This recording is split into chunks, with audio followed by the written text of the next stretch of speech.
and welcome. Well, thank you for the introduction. Let's get straight into it. I have three accomplished leaders with me for this panel today. Starting off to my right, Johnny Cho of Best Ink. Born in Zhejiang, Johnny studied in the US and has worked in both China and the US for most of his career. He spent much of his career in the telecoms industry, having worked at AT&T Bell Lab, UT Starcom China, and most recently Google as its China head before he decided to start his own company, Best Ink, a logistics company that is backed by Alibaba. As the story goes, as Johnny traveled on the road in China and traveled back and forth between the US and China, he was shocked to see how inefficient China's logistic industry was compared to the US. So he started Best Ink, a supply chain management business and logistics service provider, which today now delivers 15 million packages a day. And that's just one part of the business. Next, we have Spencer Feng, who is the chief executive of Li & Feng, which helps retailers like Walmart and Marks & Spencer source their products. Spencer is steering the 112-year-old company forward at a difficult time. Its customers are grappling with huge changes in the global retail industry, like the move from bricks and mortar to online and the growth of fast fashion. Spencer took over the business in 2014 and has focused on using technology to adapt to the fast-moving industry. Prior to becoming CEO, he was Group Chief Operating Officer, responsible for building the company's global infrastructure. Then we have Rupert Hawk from Cathay Pacific. Rupert became Chief Executive Officer in May of 2017 at a particularly turbulent time for the industry and for the Hong Kong carrier. Just weeks later, Cathay announced plans for a dramatic overhaul, cutting nearly 600 jobs. Cathay is facing headwinds like fierce competition from low-cost carriers and a fall and volatile travel business more broadly. He is undertaking a transformation of the business to make Cathay, in his words, leaner, faster, and more responsive to customer needs. Rupert has been with Swire, one of Hong Kong's oldest conglomerates, since 1986. He was a director of sales and marketing and chief operating officer before he took over last year. So, with that, let's get started with the questions. First off, I want to talk a little bit about the difference between leadership in practice and leadership in theory. You've all been in leadership roles for some time.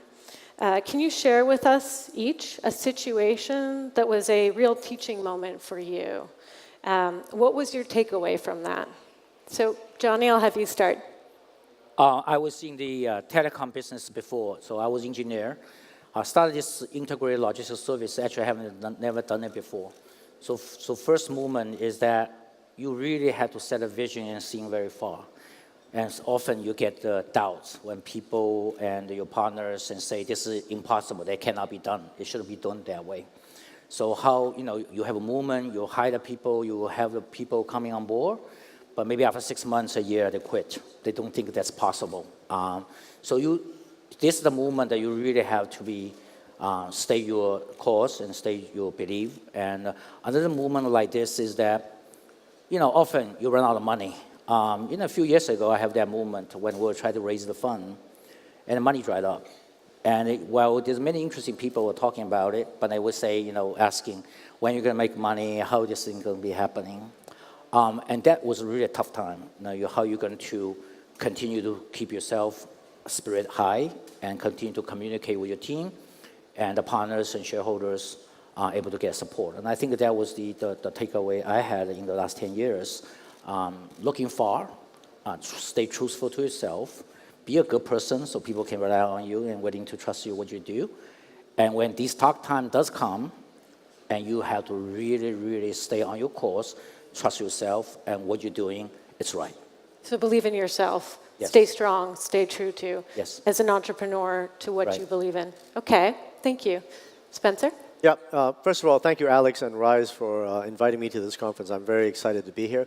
One of the moments that really hit me as I was learning to become a leader happened during the financial crisis. I remember it was about 2009, a couple of months, about a year after the financial crisis, one of my largest customers actually went bankrupt. When my customer went bankrupt, that was one of the largest retailers in the world. Can you tell us who that was? Sorry? Can you tell us who that It was? was a company called Arcandor in Germany.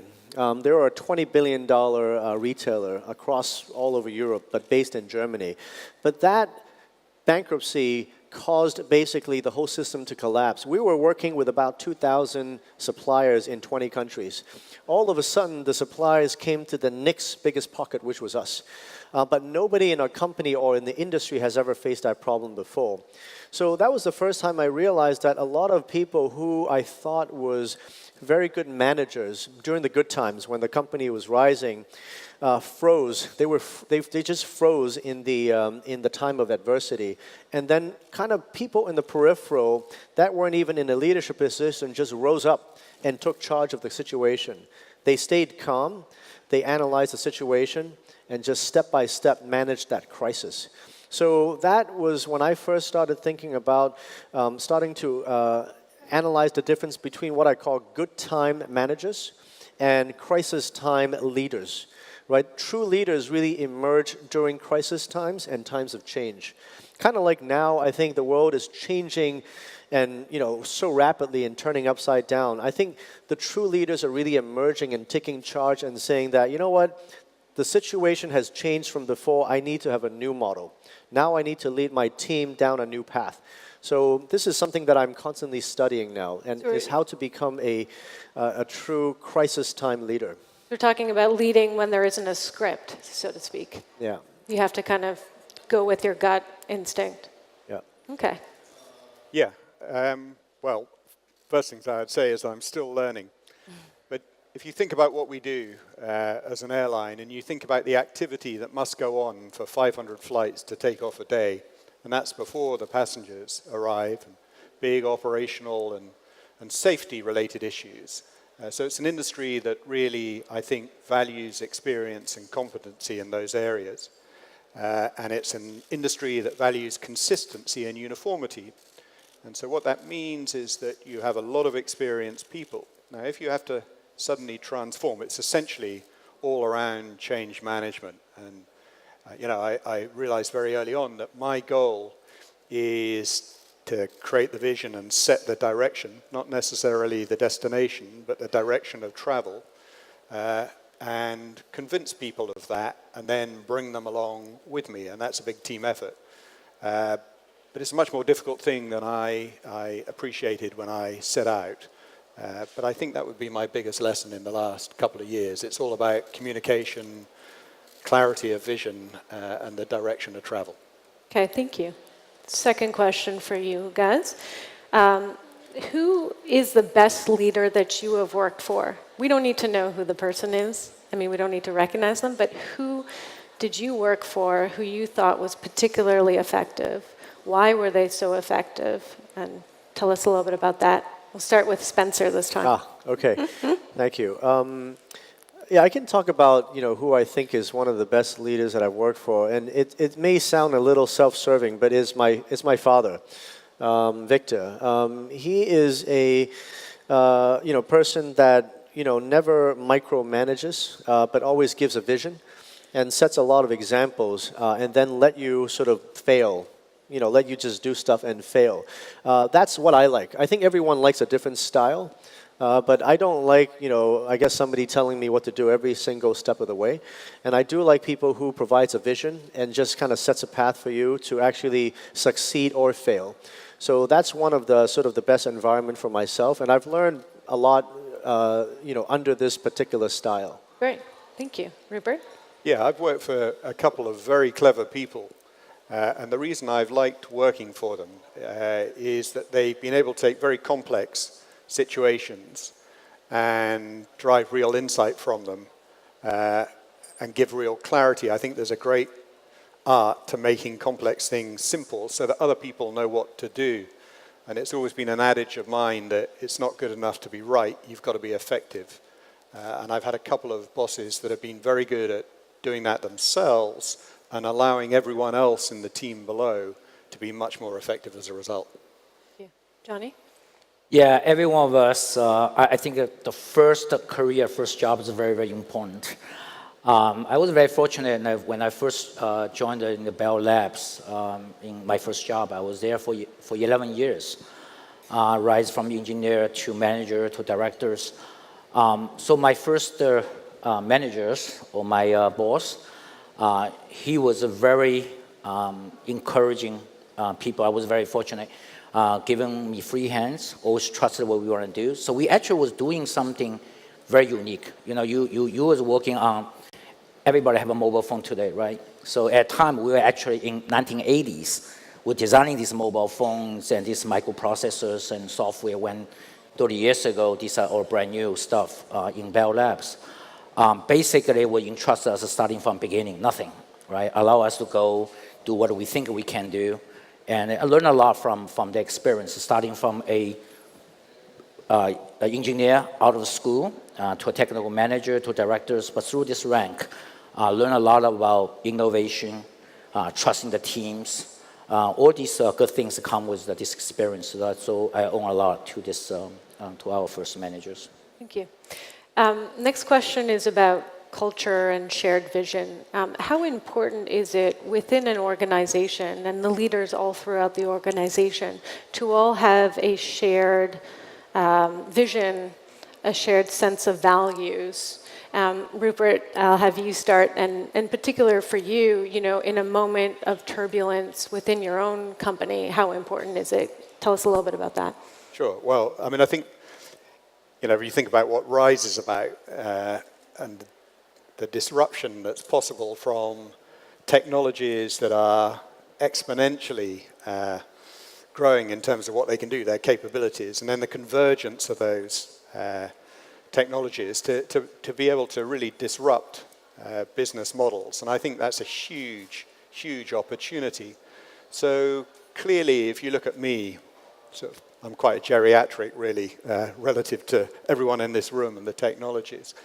I can't lead from the top and be prescriptive. So I have to make sure that people who understand those technologies, understand what they can do for us, have a chance to speak, have a chance to allow us to take advantage, really. So that means that I think you have to have a strong culture, you have to have a shared vision, and you have to be supportive, particularly as a lot of that requires a bit of, you know, try and fast fail. So I think culture is really important. The vision is really important, but the vision shouldn't be too prescriptive. It's the direction of travel. What are we trying to achieve for our customers?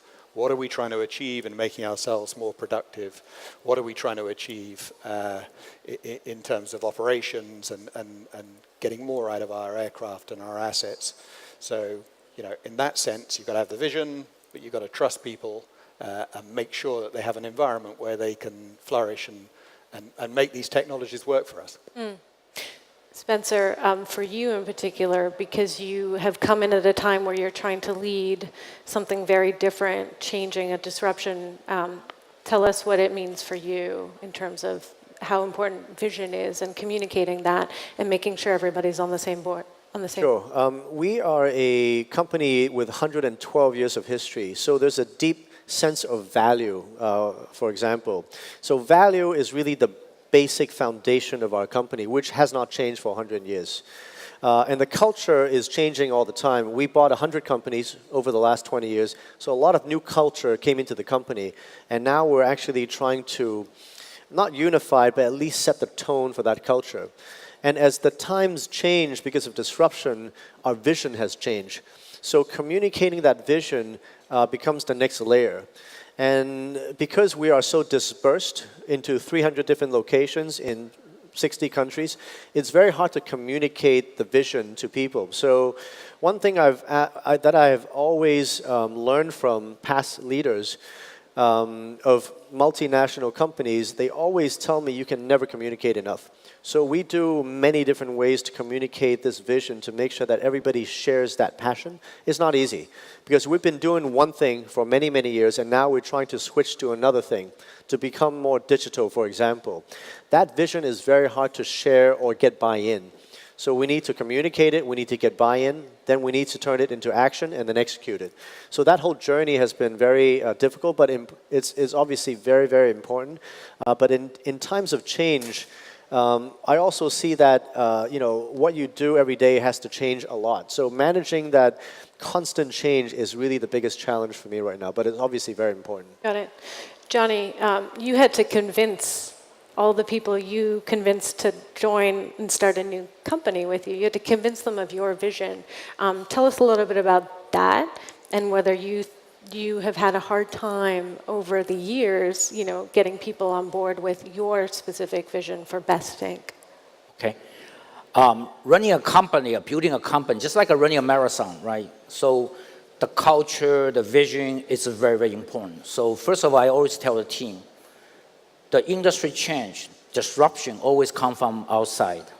Okay, so if you look at what happened in the world today, all the disruption, from mobile phones to the software technology, all this stuff, automobiles, all come from outside. So we have to continue to tell people that you can do things differently. It doesn't have to be what the people has been done. So in the beginning, we brought people, in a traditional industry, some experts and some of these. And some people just won't stay for long, right? 6 months, a year, they feel like this is an impossible mission, right? But some people, they may not necessarily in this industry. They come from complete background, different background. In fact, most of my senior management right now, almost all of them, did not come from a background in logistics or supply chain. They all come from technology industry, telecommunication, with a vision that something can be done differently.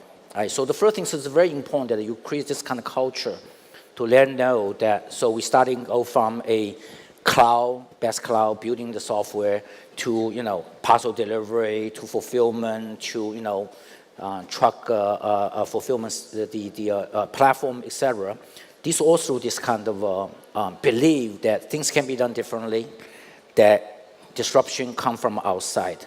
So culture has become a company's, if you want to be successful in long run, and that's what needs to be built. So we always believe in can be done, right?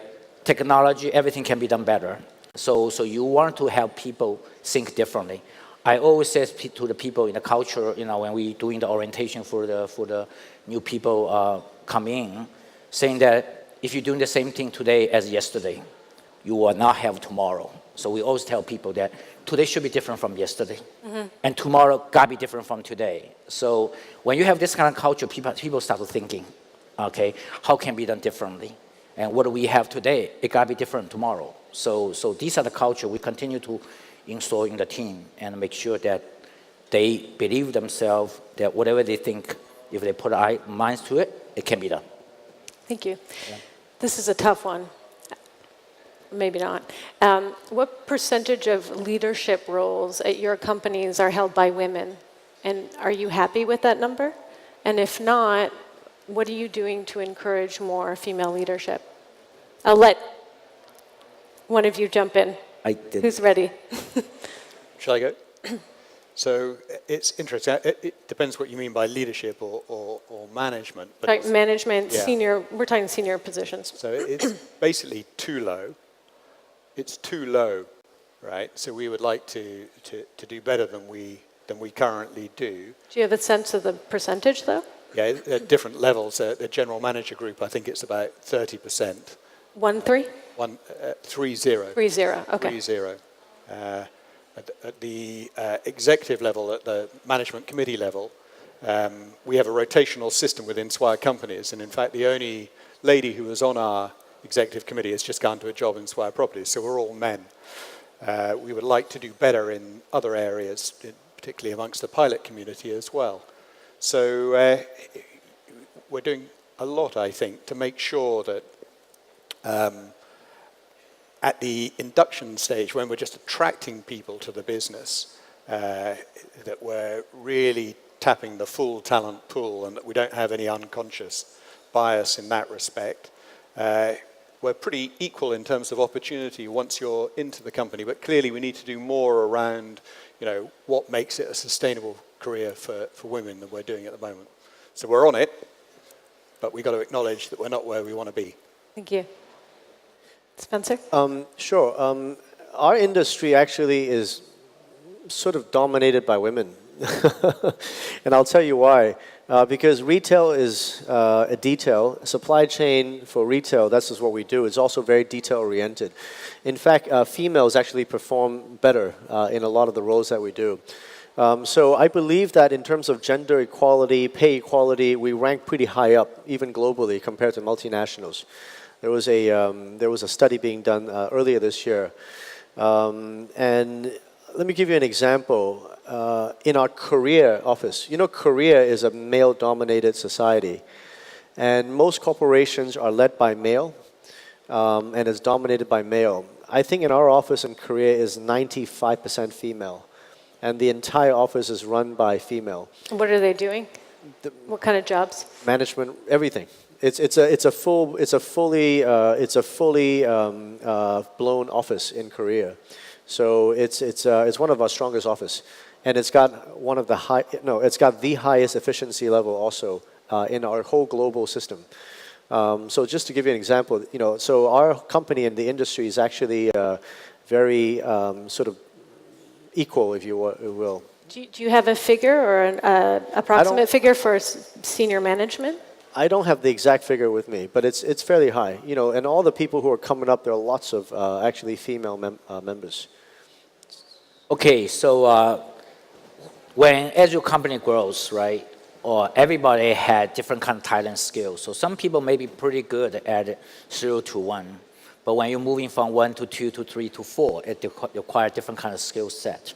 So in the company, you should have a system in place that allow that people at a different stage doing different things. So in the past many years, a lot of people started with the company and did a lot of great work, bring the company to IPO. You know, we just listed it last year in the New York Stock Exchange.